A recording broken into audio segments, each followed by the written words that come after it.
but she destroyed everything. उसका जाना is a big vacuum for us.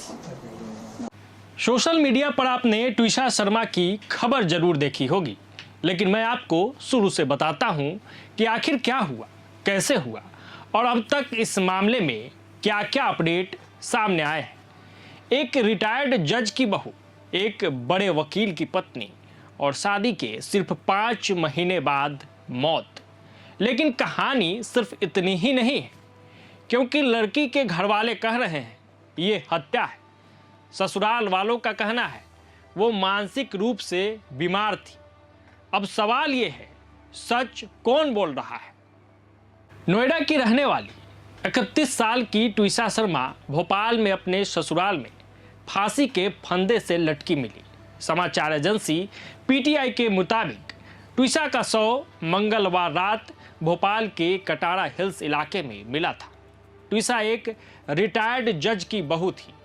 Twisha Sharma की मौत के मामले में अब उनकी सास ने बड़े आरोप लगाए हैं। ट्विशा की सास गिरिबाला सिंह, जो खुद रिटायर्ड जज है, उन्होंने ट्विशा के माता पिता और उनकी मानसिक हालत को लेकर कई बातें कही हैं। 33 साल की ट्विशा की शादी दिसंबर 2025 में वकील समर्थ सिंह से हुई थी। शादी के सिर्फ 5 महीने बाद 12 मई को भोपाल के कटारा हिल्स स्थित घर में उनका शव मिला। ट्विशा के परिवार का आरोप है कि उन्हें मानसिक रूप से परेशान किया जाता था, दहेज के लिए प्रताड़ित किया गया और उनकी हत्या कर दी गई। लेकिन सोमवार को मामला नया मोड़ ले गया, जब ट्विशा की सास गिरिबाला सिंह ने प्रेस कॉन्फ्रेंस कर अलग ही कहानी बताई। गिरिबाला सिंह ने दावा किया कि ट्विशा मानसिक इलाज करवा रही थी। उन्होंने कहा कि ट्विशा ऐसी दवाइयां ले रही थी जो स्किज़ोफ्रेनिया के मरीजों को दी जाती है। उन्होंने यह भी कहा कि ट्विशा को नशा न मिलने पर बेचैनी जैसे लक्षण दिखते थे, जैसे हाथ कांपना। सास ने आरोप लगाते हुए कहा, ट्विशा ने खुद बताया था गर्भावस्था के दौरान वो काफी मात्रा में गांजा लेती थी। उन्होंने कहा वह मनोचिकित्सक से इलाज भी करवा रही थी। दवाइयां लेने के बाद 1-2 दिन ठीक रहती थी, लेकिन फिर उनकी हालत बदल जाती थी। गिरिबाला सिंह ने दहेज प्रताड़ना के आरोप को भी गलत बताया। उन्होंने कहा कि जब ट्विशा फंदे से लटकी मिली तब परिवार ने उन्हें बचाने की पूरी कोशिश की। उन्होंने कहा हमने ट्विशा को CPR दिया और पड़ोसियों ने भी मदद की। हमने अपनी तरफ से पूरी कोशिश की। उन्होंने ट्विशा के माता पिता पर भी आरोप लगाया। उन्होंने कम उम्र में ट्विशा को ग्लैमर की दुनिया में भेज दिया और बाद में उसे छोड़ दिया। उन्होंने कहा वे उसकी खूबसूरती से पैसा कमाते थे और अब उसका अंतिम संस्कार भी नहीं होने दे रहे हैं। मुझे जांच एजेंसियों और सच पर भरोसा है। इसी तरह की बातें समर्थ सिंह की जमानत याचिका में भी कही गई। याचिका में कहा गया कि नशीले पदार्थ न मिलने पर ट्विशा चिड़चिड़ा जाती थी और उनका मानसिक इलाज चल रहा था। इसमें यह भी कहा गया कि उनका गर्भपात हो गया था और गर्भवती होने के बाद उनका व्यवहार बदला बदला सा लग रहा था।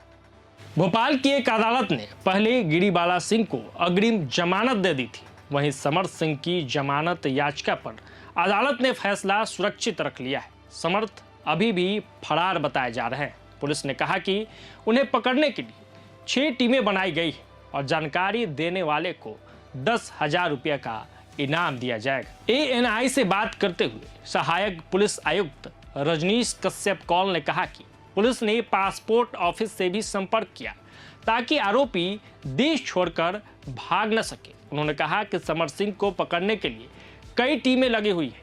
पुलिस ने मामले की जांच के लिए SIT बनाई है। ACP कश्यप के मुताबिक एम्स भोपाल की शुरुआती पोस्टमार्टम रिपोर्ट में मौत की वजह फांसी लगाकर आत्महत्या बताई गई।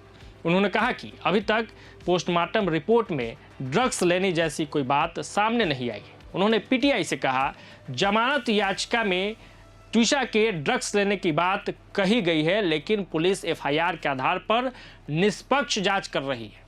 वहीं ट्विशा के परिवार ने शव लेने से मना कर दिया और दूसरी पोस्टमार्टम रिपोर्ट की मांग की है। परिवार चाहता है कि पोस्टमार्टम दिल्ली के एम्स में हो। उनका कहना है कि स्थानीय जांच प्रभावित हो चुकी है। ट्विसा के पिता नवनिधि शर्मा ने कहा कि जब मामला संदिग्ध है तो हम 100 कैसे ले लें। उन्होंने कहा कि पोस्टमार्टम रिपोर्ट और सबूत मेल नहीं खा रहे हैं, इसी वजह से हमने दूसरी पोस्टमार्टम रिपोर्ट की मांग की है। यह एक हाई प्रोफाइल परिवार है, हमें न्याय मिलने की उम्मीद कम हो गई है। परिवार के अनुसार ट्विसा भोपाल छोड़कर वापस नोएडा आना चाहती थी। मौत वाले दिन रात करीब 10 बजे तक वह अपने परिवार के संपर्क में थी। बाकी आप इस पूरे मामले को कैसे देखते हैं? क्या आपको लगता है ये आत्महत्या है या कहानी कुछ और है? कमेंट करके अपनी राय जरूर बताइए और देखते रहिए प्रभात खबर। प्रभातखबर.com, विश्वास वही, रफ्तार नहीं।